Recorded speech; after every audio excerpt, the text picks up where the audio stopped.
Hey guys, welcome to the first episode of In the Bag, which is the Grab Bag behind the scenes podcast. I am your host, Vallon Voyles, and today we have our first guest. I'm Vinny Sainato. I'm a general cast member of Grab Bag, and I do stuff for the show, yeah. All right, we're going to be watching some of Vinny's bits that he's in and that he's written, and we'll be back. Agitators! Assault! Okay, so for our first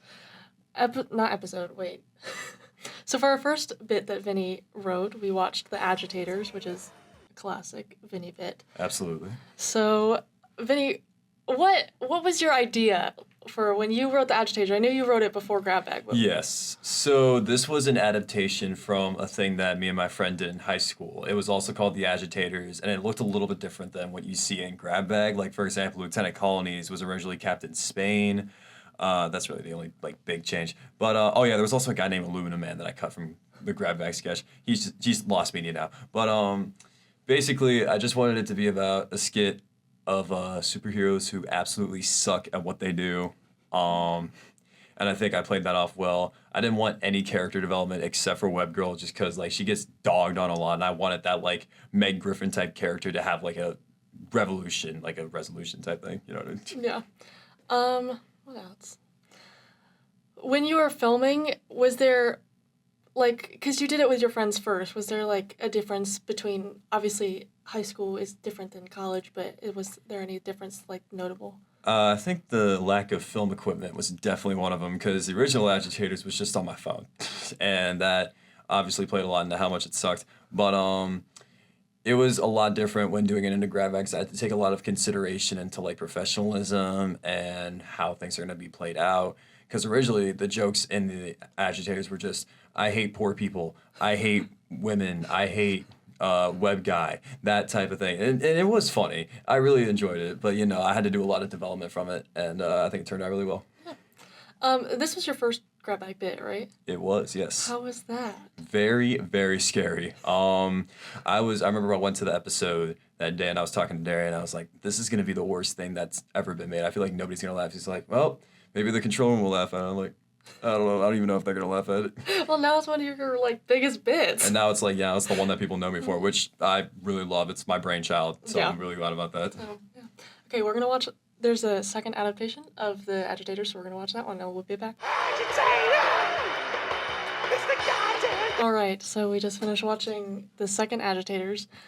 Since you had the idea of Agitators previously, and the other one was just one that you've written before, how was writing this one? It was interesting, because the biggest thing I wanted was to not be an actual sequel to the first one, because I feel like that'd be a little bit cheap. And I had to think a while, because I had this idea floating in my mind for a minute, because Nick Thaman, who was the showrunner at the time, was like, hey, Vinny, you think about doing an Agitators 2? I'm like, yeah, I am. I wasn't. But I went with it, because I love Agitators. I was like, oh, second one will be fun. So I decided to try and think of a way to make it not a sequel, but still a sequel. And I think the docuseries type of thing was really good, because The Agitators originally was supposed to be an Incredibles intro type of thing where they do an interview like that. And I'm really happy with how it turned out. It was really ambitious, and I'm glad I made it work. Yeah. I know that, I think, is it Brody who's making the man spin-off? So, yes, Brody is my man. He, which, shout out to him, he does an amazing job at playing, monotone characters like that for some reason. I don't know why. And that's not an insult. That's just, actually really, really cool. Yeah. But I heard he is planning on making a man script for Grab Bag Season 3. I don't want to get too into it. Yeah. But, I might be back as Lieutenant Colonies, just saying. I'm really interested. I'm really excited. Yeah, that's fun. When you were writing the second Agitators, were you was it hard to think of other characters that you could have brought in? Yes, because I wanted the new superhero that I bring in to not necessarily be a throw-in character. I really kind of wanted to develop that a lot. And I went through a bunch of different because obviously they're all Avengers spoofs, so I was like, okay, what can I do that's also spoof? And the person that I based Flicker off of was Flash, which is a DC character, but Man is a DC character spoof, so it doesn't matter. And I was really happy with how Flicker turned out. I was like, oh, he's got to be that guy who's just like slightly faster than a normal person. Yeah. And I find it so funny because even then, like Olympic athletes are still faster than him, so he's just not that helpful at all. And shout out to Tyler. I think he did a really amazing job at playing Flicker. He even added like the New York accent and stuff. I didn't even tell him to do that. I was just like, oh, okay, yeah, and it worked out.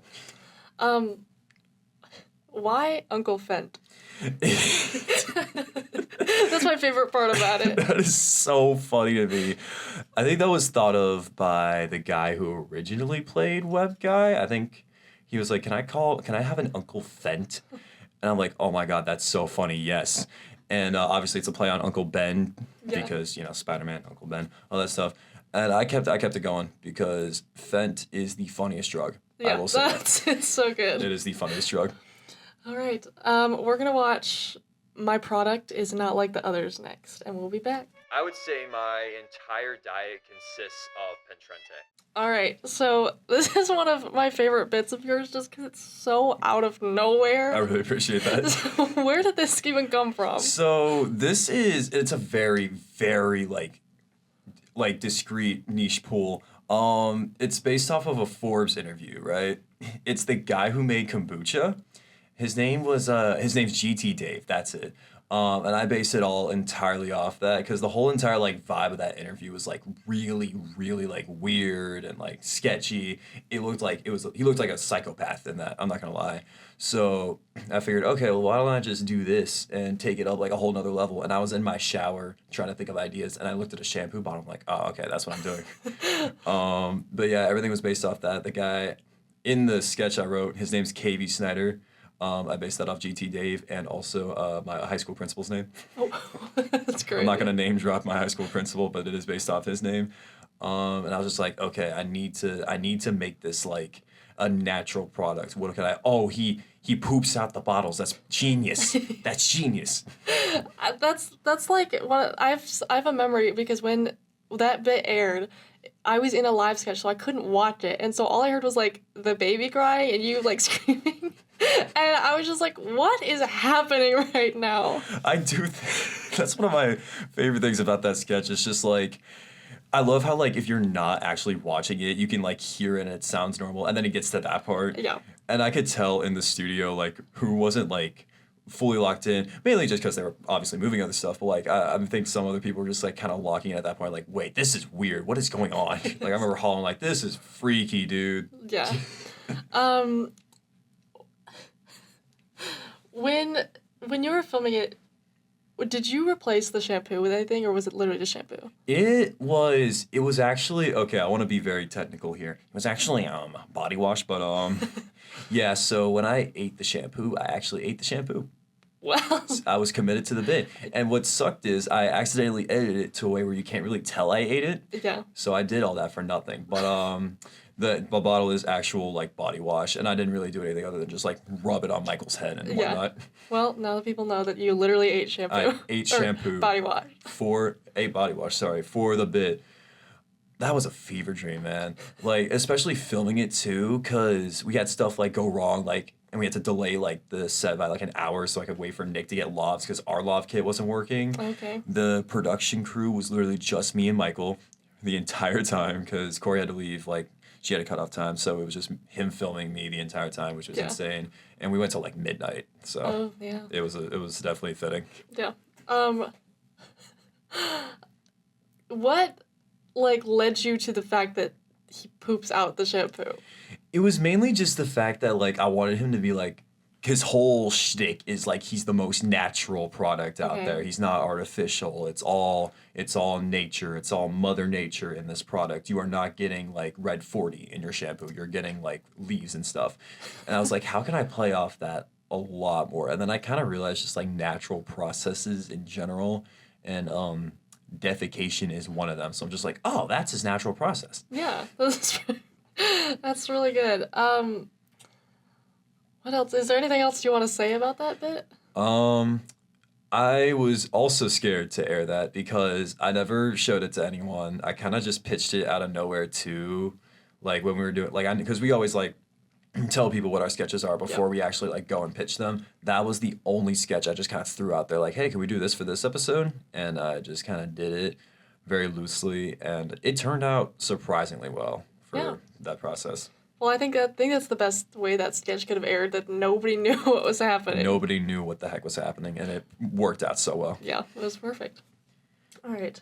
Now we're going to watch, what is it? Sports World. Sports World. Sports World, and we'll be back. Jesus Christ, Farkas, that sounds like something that comes out of my ass. All right, so we just watched Sports World, and what was your inspiration for Sports World? So, fun fact, everything you see in Sports World is real. So, Sports World's a real place that I worked at in Youngstown, Ohio. Clark, Farkas, and Danny are real people. They are my friends, and they gave me permission to use their names in the sketch. And the interview that you see is an actual interview on YouTube with my boss and a guy named Jeff Ondash with the show Out and About. Oh. Which is why I had that little like funky intro in the beginning. But yeah, I just wanted to write a sketch about the crazy place I work because there are so many insane things that happen there. Nothing like, oh God, this is bad, this is horrible. But it's just like you wouldn't believe this would happen at a workplace, and it's like, oh wow, it did. Yeah. My favorite part is that Josh Offspring gets arrested at the end. What was that for? I'm not gonna lie, that was the only part of the sketch that wasn't real. I just kind of wanted to like move that forward, just because it's like I wanted to play off of like the actual title I gave, which was On the Run, because the original show is Out and About, and that feels like, are they running from the cops? Why is that the name? And I was like, okay, maybe he can actually be running from the cops. And then it's like very obvious to the cops that it's on TV. So they just arrest him because, yeah. Yeah. Well, so, all of like the phrases that your character says, like, oh, those are real too? Those are all direct quotes from my boss. So when he was yelling at Clark about the claw hammer, when the voicemail at the end is an actual voicemail. And it's so funny. I really wish I could have used the original voicemail, but I didn't want to slander my boss because I never asked for permission. I'm trying to think. Farkas is a real person. He actually did say Farkas is a thing that sounds like a thing that comes out of my ass. This is all stuff that actually happened that I just meshed together in a sketch, and I'm really proud of it. Yeah, that's really good. Because you talked about Sports World for a little bit before it got aired, so. Yeah, I think I brought it up as a writer's meeting one time. I don't know how. I think I was like, I used to work at this place called Sports World, and there's this really funny voicemail from my boss. You guys want to hear it? And then I showed him the voicemail, and everyone was like dying. And then, I don't know, stuff just kind of happened, and we were all kind of like joking about, oh, it should be a sketch. And then I left that day. I was like, I'm going to make it into a sketch. And then I wrote the entire thing an hour after I left. Perfect. Yeah. So, well, what's the next one? So this is about a guy who desperately wants to be canceled. This was my first live bit for Grab Bag. I'm really proud of it. Yeah. All right, and we'll watch it and be back. Yeah, Eminem's album was pretty fire. So we just watched the guy who really wants to get canceled. And what was your inspiration for this one? So this one was based off the whole thing with Eminem when he dropped the Return of, was it Return of Slim Shady? I don't remember. Death of Slim Shady, that was it. I didn't like the album. I didn't remember it that much. But the whole thing around that was like he was like trying to like put on a persona that he was getting canceled by Gen Z like constantly when nobody was trying to do that at all. And then like Gen X was getting on TikTok defending him, like putting filters on their faces. And it was so stupid because like, you're 50, go take care of your kid. You're beefing with your kids at that point. But that wasn't the focus of it. The focus of it was just like, this guy really, really wants to be canceled, and he's like trying so hard to get attention, but literally no one is willing to give it to him because nobody really cares. And I think the way that it turned out in this sketch was awesome. Yeah. What led you to the end of him actually getting canceled for the chicken tenders? I thought it'd be funny if he got canceled for like something incredibly stupid like that, and it's not even like a take that's like that bad. Like a lot of people like chicken tenders, so I thought it was really stupid. And then the moist critical thing at the end, I remember like doing this, writing it with like Darian and Brody helping me like get it together because I was like having a hard time getting this like figured out. And Brody's just like, what if you had moist critical coming at the end and make a video about this guy? And I was like, that is so funny. Yeah. And I thought it'd be funny if he just got canceled for something stupid like that. Yeah. So I don't know, it was Nick's costume Was that like something specific that you had in mind, or? He chose that. Oh. I didn't have a single costume or set in mind. I wanted it to be the most boring thing ever for some reason. Yeah. And I was literally planning, all right, we could just do bench in front of black curtains. Like, no, you could do a little more than that. I'm like, all right, well, what do you want from me? It's like, what is the location? I'm like, I guess it's like the side of the street. Like, we could do a bus stop, and then that's where they got the glass page. Everyone was able to like write on the glass page, which was really cool. Yeah. So that was awesome. And then Nick was like, can I put this costume on that I really want to put on? I was like, yeah, sure. Oh, yeah. Whatever you can do to make it funnier, I'm down with. And huge shout out to him. He made that like 10 times better than it would have been if he wasn't there. Yeah. He did a very good job on that one. I had something and then I forgot it. You go ahead. Okay. The fact that everybody was like really trying not to laugh was really good too. That was so awesome. I was just about to mention that too, because Tyler immediately after was like, "Screw you for putting me in the sketch. This is the worst possible sketch I could have ever been in." Because he actually did break on camera. Yeah. You could see it, and it was really hard too, because like I was trying to like give them direction on what to do, but I was in the other bit. Eric's mad science bit as like one of the lead roles, so I couldn't really like be there like 24/7 to like be like, all right, do this. So they had like no idea when anything was coming, when Nick was ad-libbing, so when he was doing something that was like completely off script, it was just extremely funny. Yeah. I can't even tell that he was ad-libbing because it was so like cohesive. So There was a lot of stuff because like there were lines and whatnot, but I would say like about 50% of that's just Nick having fun with the role. Like, for example, that the phone ringing, the first time it happens in the sketch, it was actually a production error, which, not dissing production, that's fine. But by the time, when he said, "I cannot delay it any longer," that was not scripted. Yeah. So he not only did he ad-lib that, but he did what is potentially my favorite thing about that sketch. yeah. And then he pulls out the telephone line. Also, his idea was like, that is so funny. This guy's such a dork. I love this. He's got a telephone on him. He just got it on hand, the line phone. Yeah. It's so funny. Anything else that you would want to say about this sketch? I'm just glad it turned out well. I'm glad everyone was able to like give their like creative inputs on it, because like I said, I wasn't there at all to do that. I was also sick during that episode. I had to wear a mask literally in between like run-throughs and the actual show, which made me extremely mad, but I love how it turned out. It was really fun to make that. It also was like the discerning factor that I like writing live sketches way more than digital sketches. Yeah, because there's a lot of different. Since you've written both, like there's a bunch of different, clearly different. They're things way different. Even it goes even down to like the format that you write it in. It's like completely different, unless you feel like writing in the live sketch format, which is what I do sometimes. But Yeah, so you write it, you edit it, so it's Absolutely. Is there any sketches that we didn't watch that you wanted to talk about? There are a couple. There's one that I remember doing with Brody. It was the AI sketch. It was based off of this like AI chatbot that Brody got in his Snapchat DMs, and he instantly knew it was Vallon. He said, "Dude, these AI responses are crazy." And the AI said, "I know, right? I remember this DJ music festival." I'm like, "What?" So I was like, "Oh, I'm gonna write a sketch about that. That's funny." And then he's like, "Hey, could I write it too? Because it happened to me." I'm like, "Yeah, sure." And then we made it, and it was literally just Josh crashing out by the end, but it was awesome. I do like that one. That's a funny one. It was a great one. I'm trying to think. I think that was everything that I've written so far. I am going to be writing a couple sketches for season 3. I know that for a fact. I'm going to be starring in some. I starred in a lot of sketches from last semester, like Mad Science, the water bottle one. There were a lot of fun ones. But I've enjoyed my time on GrabVag, and I think I'm going to continue to enjoy it a lot more.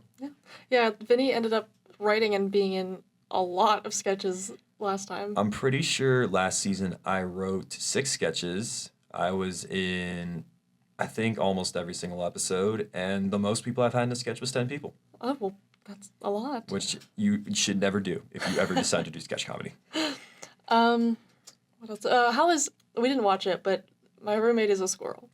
Yes, that was another one that I had a pretty prominent role in. I remember because it was Anthony wrote that, and it was me and Coleman. It was really fun because I got to wear a squirrel tail in public and make everyone think I was a furry. But we went to the Cove to film that. Me and Coleman, we recite that sketch like every now and then. We're just like, dude, gross. What? You just got food on the go. Like we go off. I loved that sketch. I got to almost climb up a tree and walk like a squirrel in the woods. But yeah, that was a really fun sketch to be a part of. I loved that one. Yeah, I like how. Where did the squirrel tail even come from? I think it's in like Black Squirrel Radio's like closet somewhere. I don't Oh. know. I don't know exactly where he got it, but Yeah. I remember going to filming that day. He's like, "Hey, can you?" Because like he asked me to bring a belt so I could put it on. I was like, "All Yeah. right, can you put this on?" That I didn't. I was like, "Oh, okay, yeah, cool." It's like huge. It was like, yeah, it was really big. And then he did like my squirrel makeup for the day, and I had my like bucket hat with like the squirrel set on it. It was awesome. Yeah. I love doing it. Yeah. Okay, I think we should do a little bit more just to give Wyatt some room to edit. Shout out Wyatt. Was this your first season, or season 2 was your first season? Season 2, yes. Season 2 was my first season of Grab Bag. I came to Kent State last semester, and that was one of the 3 shows I wanted to do. And I remember Agitators was the thing I tried out with, and I didn't think I would be good at like writing comedy or like doing something funny, but I think by the time I got through my first sketch, I learned that it was something I could keep doing, something I could be good at. I've had a lot of people to help support me on that. I think it's a great thing to be a part of. I love how supportive we all are of each other, and I love how we like get through like anything bad, anything good. It's a great show to be a part of, and I'm really proud of what we've done. Yeah, because, I mean, freshman, so. I am a freshman, technically junior with credits, but yeah, this is my first year at Kent State, and I've already done a lot, like so much, even outside of Grab Bag, like all the other shows I'm on, my podcast that I manage, radio show that I'm a part of. It's so fun to do this, and I'm really blessed to have this opportunity to like dive deep into what I want to do, which is digital media production, and I love every second that I'm here. Yeah, and you're in a lot, so. The last thing that I did want to mention was the one where you and Sophia got to be siblings. Yes, that was Morgan's competitive sibling sketch. I remember we originally cast it to where you and I were gonna be siblings, Yeah. and then I was like, wouldn't it make more sense if me and Sophia were siblings? Because Yeah. we could play off that energy, and it worked really well. I remember, I think that might be the only sketch that my mom has ever seen live. I don't think she's ever seen a Grab Bag episode other than that. So she got to see me and Sophia like Yeah. play off each other and be like really competitive. That was so fun. I'm really happy I got to win in the end because that sibling energy. I actually got to stick it to Sophia. Yeah. So, but that was a really fun sketch to be a part of. Yeah, that was good. Well, shout out Sophia and Morgan. But yeah, that's fun that your mom got to see that one too. That was really cool. Yeah, I'm glad she got to see it. Okay, well, I think that's about it. Thank you, Vinny, for coming on the podcast for our first episode. Thank you so much for having me. It was fun. Yeah. All right. Well, I'll see you with someone else next episode. So, bye.